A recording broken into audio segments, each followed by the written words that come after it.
Arshad Malik session جج تھے۔ یہ 2018 میں احتساب عدالت کے جج تھے۔ میاں نواز شریف کے مقدمات ان کی عدالت میں زیر سماعت تھے۔ احتساب عدالت میں ان کی تقرری میاں نواز شریف نے وزیر اعظم شاہد خاقان عباسی اور وزیر قانون بیرسٹر ظفر اللہ خان کے ذریعے خود کرائی تھی۔ اس کی وجہ ان کے ایک بزنس مین دوست تھے۔ یہ دوست جج ارشد ملک کے ذاتی دوست تھے۔ میاں صاحب کو ایک ایسا جج چاہیے تھا جو جنرل فیض حمید کے دباؤ میں نہ آئے اور ان کے ساتھ انصاف کرے۔ ان کے دوست نے جج ارشد ملک کا نام دیا اور ساتھ ہی انہیں یقین دلایا کہ یہ مر جائے گا لیکن بے وفائی نہیں کرے گا۔ یوں ارشد ملک اس احتساب عدالت نمبر 2 کے جج تعینات ہو گئے، جس میں میاں صاحب کے مقدمات چل رہے تھے۔ جج صاحب کامن دوست کے ذریعے میاں نواز شریف سے رابطے میں تھے۔ یہ ان کے وکلاء کی مدد بھی کر رہے تھے۔ 24 دسمبر 2018 کو العزیزیہ اسٹیل مل کا فیصلہ تھا۔ جج صاحب نے فیصلہ تیار کر لیا۔ ان کے مطابق میاں نواز شریف نے باعزت بری ہونا تھا۔ ملک صاحب نے فیصلے سے 3 دن قبل کامن دوست کے گھر آئے، انہیں مبارکباد پیش کی اور فیصلے کے بعد میاں صاحب سے ملاقات کی خواہش ظاہر کی۔ میاں صاحب سے پوچھا گیا۔ میاں صاحب نے جج صاحب کو فوراً دعوت دے دی۔ اس کے بعد جج صاحب نے شرماتے ہوئے پوچھا، کیا میں اپنی فیملی کو بھی میاں صاحب کے گھر لے جا سکتا ہوں؟ ان کی یہ درخواست بھی قبول کر لی گئی۔ قصہ مختصر، جج صاحب اپنے گھر واپس چلے گئے۔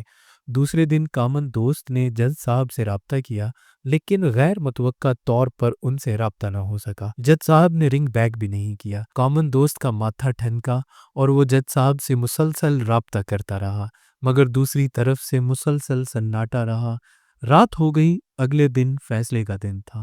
میاں صاحب کو بھی بے چینی ہو گئی اور وہ اس بے چینی میں کامن دوست کے گھر چلے گئے۔ دوست نے انہیں کھل کر بتایا کہ جج صاحب سے رابطے منقطع ہو چکے ہیں۔ میاں صاحب سمجھ گئے۔ بہرحال اگلے دن 24 دسمبر 2018 کو جج ارشد ملک نے العزیزیہ اسٹیل مل میں کرپشن کے الزام میں 7 سال قید کی سزا سنا دی۔ فیصلے سے 2 دن بعد جج صاحب نے کامن دوست سے رابطہ کیا اور منت کے لہجے میں ملاقات کی درخواست کی۔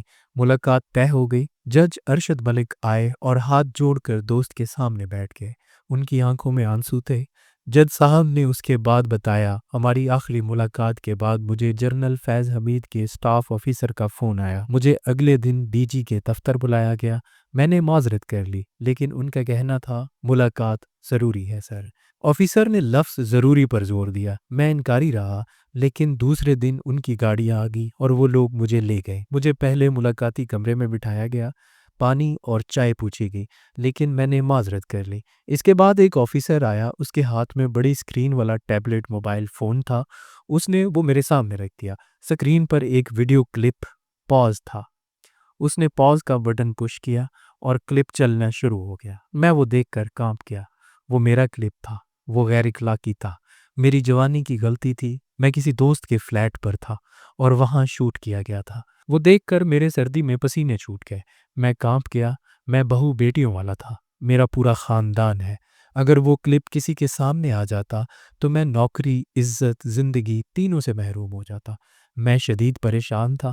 وہ کلپ ابھی مکمل نہیں ہوا تھا کہ دفتر سے ایک اور آفیسر نکلا۔ اس نے مجھے اندر آنے کا اشارہ کر دیا۔ پہلے آفیسر نے ٹیبلٹ بند کر دیا اور وہ دونوں مجھے لے کر جنرل فیض حمید کے پاس پہنچ گئے۔ جنرل مجھے اٹھ کر ملا، میرے ساتھ بغل گیر ہوا، پرانے تعلقات کا حوالہ دیا، مجھے تسلی دی اور پھر کہا، ملک صاحب، آپ اور میں دونوں ملک کے لیے کام کر رہے ہیں۔ شریفوں نے ملک کو کھوکھلا کر دیا ہے۔ یہ جہاد کا وقت ہے۔ آپ ہمارا ساتھ دیں تاکہ ہم یہ گند صاف کر سکیں۔ آپ نے بس ہمارے ساتھ کوآپریٹ کرنا ہے۔ میں خاموشی کے ساتھ جنرل فیض حمید کو دیکھتا رہا۔ اسی دوران ہماری ملاقات کا وقت ختم ہو گیا۔ مجھے باہر لے جایا گیا اور سلام کر کے رخصت کر دیا گیا۔ میرا ڈرائیور منگوا لیا گیا تھا۔ میں اس کے ساتھ دفتر آ گیا۔ جج ارشد ملک کے بقول اگلے دن مجھے فیصلہ دیا گیا اور میں نے چپ چاپ اس پر دستخط کر دیے۔ وہ فیصلہ پی ٹی آئی کے ایک سینیٹر نے لکھا تھا۔ جج صاحب اس کے بعد اٹھے اور کامن دوست کے گھٹنے پکڑ لیے۔ وہ دل سے شرمندہ تھے۔ جج ارشد ملک میاں صاحب کے دوست کے پرانے دوست تھے۔ ان کی اور ان کے گھر 2 مزید لوگوں سے ملاقات ہوتی رہی۔ ایک پراپرٹی ڈیلر تھا اور دوسرا آج کے سینیٹر ناصر بٹ تھے۔ جج صاحب احساس گناہ کا شکار تھے۔ وہ شریف فیملی سے معافی مانگنا چاہتے تھے۔ انہوں نے کامن فرینڈ سے 2-3 مرتبہ درخواست کی، لیکن انہوں نے معذرت کر لی۔ جج نے اس کے بعد پراپرٹی ڈیلر اور ناصر بٹ سے رابطہ کیا۔ وہ شریف فیملی سے ملاقات کی خواہش ظاہر کی۔ ناصر بٹ نے ان کی ملاقات سعودی عرب میں حسین نواز سے طے کرا دی۔ جج صاحب وہاں گئے۔ مسجد نبوی میں ان کی حسین نواز سے ملاقات ہوئی۔ انہوں نے ان سے وہاں معافی مانگی۔ یہ ملاقات باقاعدہ ریکارڈ کی گئی۔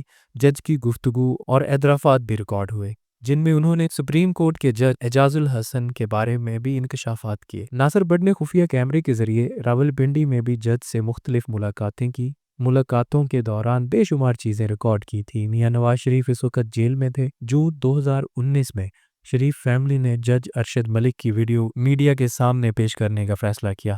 ناصر بٹ اس وقت راولپنڈی میں تھے۔ میاں صاحب نے انہیں جیل میں ملاقات کے لیے بلایا۔ یہ گئے، لیکن ان کی ملاقات نہیں ہو سکی۔ میاں صاحب نے اس کے بعد انہیں اپنے ایک قریبی دوست کے ذریعے پیغام دیا، آپ فوراً لندن چلے جائیں۔ ناصر بٹ نے انکار کر دیا، لیکن پھر انہیں سختی سے کہا گیا آپ فوراً لندن جائیں اور وہاں پہنچ کر مریم نواز کو فون کریں۔ ناصر بٹ نے فلائٹ لی اور لندن چلے گئے اور وہاں سے مریم نواز کو فون کیا۔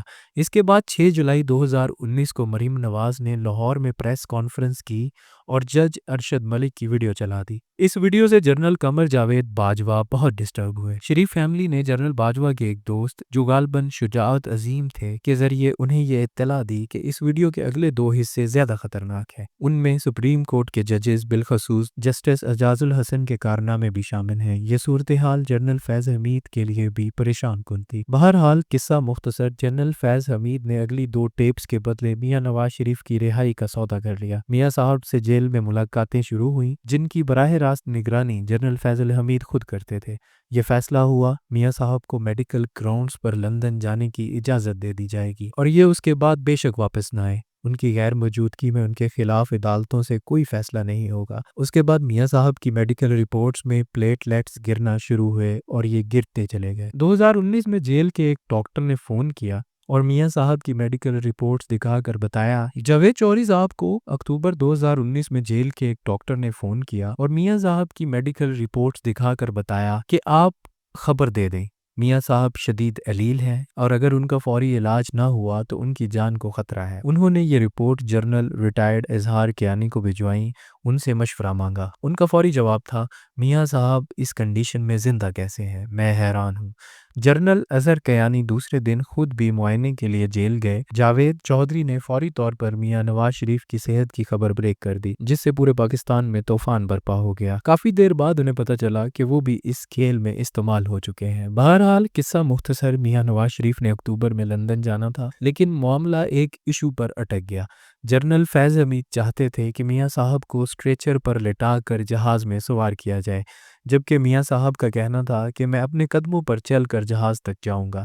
یہ معاملہ نومبر تک چلتا رہا۔ آخر میں یہ فیصلہ ہوا میاں صاحب بے شک چل کر چلے جائیں، لیکن یہ لندن میں کوئی بیان نہیں دیں گے۔ جنرل فیض حمید نے اس فیصلے کے بعد بشرا بی بی کی مدد لی اور بشرا بی بی کے ذریعے عمران خان کو قائل کیا گیا۔